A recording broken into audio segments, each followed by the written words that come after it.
Let's get salty! Hey everyone, Zeddy here again today with a brand new video, and Forge of the Barrens comes out later today, or maybe by the time you watch this video, it's already out.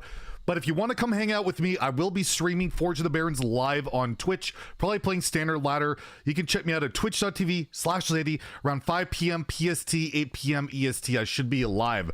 So, celebrate the launch of Forge of the Barrens. I thought I would give you my picks for what I feel will be the 5 best cards in both standard and wild. Which cards will make the biggest impact, which will be the most busted. So let's get into it. Let's take a look. And first, starting off at wild, the 5th best card I think will be Tamsman Roam. It's the Warlock legendary 3-mana 1/3, and whenever you play a shadow spell, you add another one to your hand that costs 0, as long as it costs 1 or more. And in wild, there's a lot of implications for this card with Power of Overwhelming, with Soulfire, Dark Bomb, Drain Soul, a bunch of spells. It's just really good. You could put it into Dark Lair Warlock to give you additional reach, which that deck likes with a lot of the charge stuff after they play their giants. You put this into Arena Lock just for extra value. It'll pop up in multiple Warlock decks. It's super versatile, super flexible, and just a really, really good card.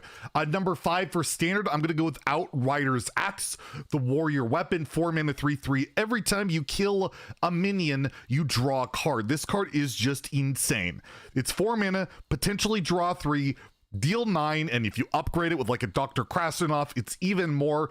The curve play of playing this into Morrishan Elite is just incredible, and you have cards like Corsair Cash, which tutors this and gives it an extra durability. This card is going to be in like every warrior deck. It's ridiculous. It's super strong. It is just going to be an auto-craft warrior card for sure. At number 4 in wild, we're going to go with the Mage Secret Oasis ally. After a friendly minion is attacked, you summon a water elemental, and we all know how good Secret Mage is, how ridiculously busted it is. Well, it's getting one of the best secrets I've seen. Getting a water elemental for 3 mana, or who are we kidding? For 0 mana, pretty much always, whether it's Cabal Lackey, Ancient Mysteries, Mad Scientist, Kirin Tor Mage. There's so many ways to cheat this out. It's just going to be extremely annoying for basically any deck that's a 3/6 elemental that can freeze the enemy hero if they're like a Kingsbane Rogue or just a big minion, or it's just an annoying minion to get rid of. It's just going to be a really solid addition to that deck. Gives them more board presence, which Secret Mage likes. It's a board-centric tempo burn deck, and Oasis Ally just fits the bill perfectly. For standard, I'm going to go at number 4, I guess symbolically number 4, Kazakis, the neutral legendary where you can't run any other 4-drops, and this card will be really, really good in multiple decks, not just like Rogue, for instance, that might only run, you know, they're 1/4 dropping Kazakis. They might not even run Scabs, Cutter Butter, you know, they might run this just instead, or both, and you can play this in other decks. Like, I don't think Warrior is going to want it because they have all their 4-drops, but other classes could definitely make use of this, and the golems are incredibly powerful. And the one that like stands out to me the most, the effect that just seems the most ridiculous, is summon a copy of the golem. 5 mana, you can get a 5 mana 10/10 golem with an extra effect. That's a 10/10 in stats on 5 plus a bonus. That is going to be insane high roll, and power level as Kazaka seems way stronger than the original one, and the build around is a lot less restrictive. Having to only run 1 4-drop isn't that big a deal, and plus you might be able to get away with running multiple. We've seen it in Kazakis being run in several non-Highlander decks. You could definitely justify Kazakis in a non-Highlander or a non-4-drop deck, I guess. This card will be very prominent, and I got a golden in my pack opening, so that's pretty exciting. For wild at number 3, I'm going to go with Injured Marauder. Only for Oaken Summons. This is literally a Druid card, even though it's neutral. This is literally only for Druid. I don't think you care about resummoning this in like a big Priest or Resurrect deck, but yes, getting this off Oaken Summons is absolutely ridiculously disgusting. You cheat out a 5/10 taunt, and again, if you hit Vargoth first, you get even more armor, you get more taunts. It's just, it might make it worth running 2 Injured Marauders in Druid. Like right now, a lot of people only run 1 Zuldrak with Oaken Summons. You might want 2 Injured Marauders just because pulling a 5/10 twice is incredible. That is such a huge taunt, really frustrating. And we got another Druid card on this list that makes this card probably even better. This is just bonkers stupid with Oaken Summons and basically nothing else. But for that reason alone, it's number 3 in Wild. For Standard, the number 3 card is a Paladin card, Knight of Anointment. 1 mana, 1/1 minion, you draw a holy spell. This is auto include in basically every Paladin deck going forward. Almost every spell in Paladin is a holy spell, and you like drawing spells, whether it be a junky little secret or a Libram of Wisdom, Libram of Hope, whatever. This is just like compared to like old Crimson Sigil Runner, it's a 1/1 that doesn't need to be outcast, but it tutors a specific card. That is such an incredibly powerful effect, and one of the things Paladin lacks the most, especially in Standard, is card draw, and a Knight of Anointment really helps out with that. And you can also get this off first day of school. You can generate this off first day of school, and that will be a ridiculous high roll. This card, like I said, is going to be auto-included in basically every Paladin deck, outside of maybe Secret Paladin, because you might not want to draw secrets, but at the same time, you probably do, because it's a 1 mana 1/1 that draws a card. That's just ridiculous. Novice Engineer was good, and that cost 2. Really crazy card. In Wild at number 2, I'm going to go with another Paladin card, Sword of the Fallen.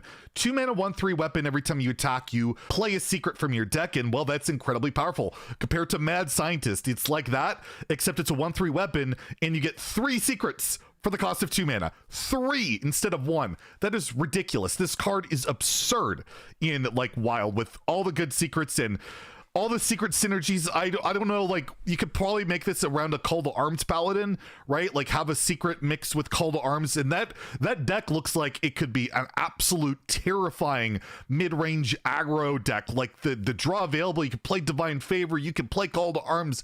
That deck's going to be a juggernaut, and you put Sword of the Fallen in with some secrets, maybe Mysterious Challenger, maybe the new 5-drop Legendary, I don't know, but this card will pop up in Wild for sure. It is ridiculous and is definitely going to be a powerhouse in Wild. At number 2 in Standard, we have Guff, Rune Totem. Druid Legendary. After you play a nature spell, you give another friendly minion +2/+2. It's a 2/4 itself, and basically you play 1 nature spell, it pays for itself in stats. It's a 4/6 already in terms of stat value.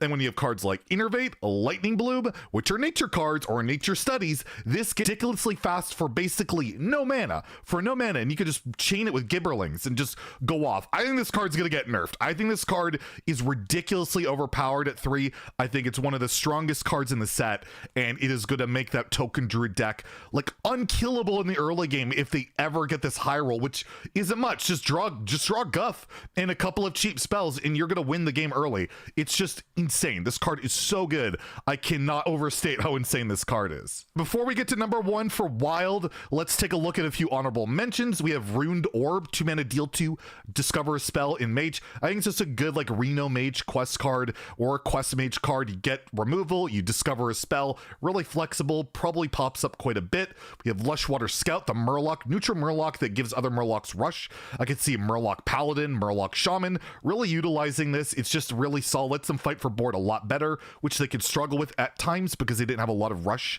in the early game. Just really, really solid. And I'm gonna go with Fury, the ranked Demon Hunter spell, just because I think it odd DH. It's really flexible. They got Warglaives back in that deck, which I think will help it quite a bit. And it scales so well with that card that I think Fury could pop up in Demon Hunter. And the number 1 most busted Wild card for Forge the Barrens, I believe, will be Celestial Alignment. The 7 mana druid spell that everyone goes down to 0 mana crystals, and then everyone's cards cost 1. With Giants, this card is broken. You play Alignment, you just spam a board of Giants. You can play UI for 1, draw into 0 mana Giants, spam the board, and your opponent is left with 1 mana per turn, like 1 mana right out the gate. They could play one of their cards. I just think this card has the potential to break the format with Druid, especially with all the ramp options in Wild, like Biology Project, especially Biology Project, Overgrowth, Celestial, spam the board with Giants, play a Lotheb, you win the game. This card just scares the crap out of me for Wild, and hopefully I'm wrong that it doesn't break the game and is not consistent enough, but holy crap, this deck and this card looks insane. Before we get to the number 1 most broken Standard card, let's take a look at the honorable mentions there. I have Zarella, the 4 mana Priest Legendary. It's like an AoE with healing. I think Priest is going to be relatively weak. I think their main win condition is going to be like Watch Post or maybe a Cthulhu deck. I don't see Priest being a big player, but Zarella is just such a good card that it's going to be popping up in like every Priest deck for the most part, just because it's like a free board clear effectively. Moarshan Elite for Warrior, the taunt that copies itself is just, it's really solid. Like, you have Sword Eater, you have Outrider's Axe, which are already highlighted. You're going to curve into this. It's going to be an incredible play, whether you're playing hand buff stuff or not. Doesn't really matter. This card is just auto include in a lot of Warrior decks.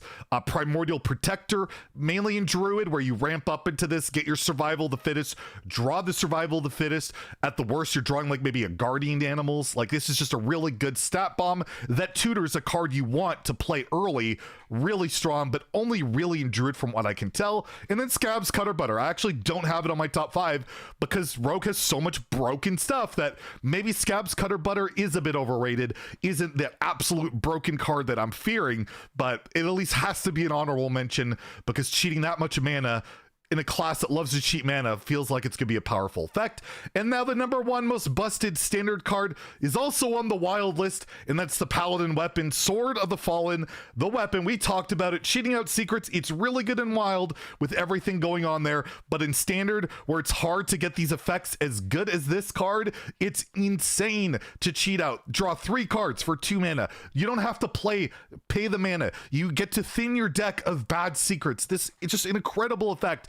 I think even like a Libram Paladin might justify Sword of the Fallen just as a proactive mid-game play to help, you know, thin their deck and get to the good stuff later on. The only downside to see of that is playing Knight of Anointment. You want that on Libram Paladin, draw your Libram cards, but Sword of the Fallen might get in the way because you have to run secrets. But regardless, this is going to be not just in Secret Paladin. There's going to be like this secret package in Paladin, like every Paladin deck, because Sword of the Fallen is just so absurd. You're going to want to play it in every Paladin deck going forward, and Paladin's already in a pretty good spot. We have Libra Paladin. There's like the Dude Paladin. Like, Dude Paladin probably uses this. This is just a ridiculous card. Again, a card I could easily see getting nerfed maybe to 3 mana at some point, but who knows? Could be totally wrong. Let me know in the comments below what you guys think are going to be the absolute best cards from Forge of the Barrens. If you want to come hang out with me on my stream later today, and of course, we'll have a brand new video covering probably the craziest decks from day 1. We'll probably go over some decks in the next video. So if you enjoyed the video, please like and subscribe.